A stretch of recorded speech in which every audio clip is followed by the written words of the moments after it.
Employee touching the trash, then making food, a worker not washing his hands. That's just a taste of the violations inspectors uncovered at Valley Restaurants this week.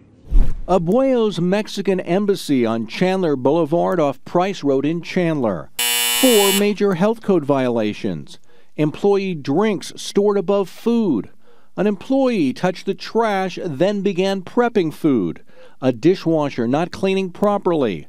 Cooked pork tamales not kept hot enough.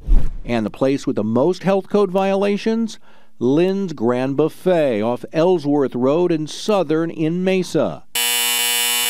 6 major violations. Lynn's Grand Buffet had a worker not washing his hands properly. An employee eating food, then handling food. Raw beef stored above raw octopus. A meat shredder with an accumulation of food debris.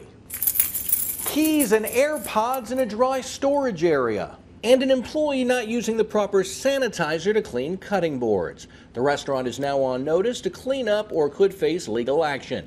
Jason Berry for Arizona's Family.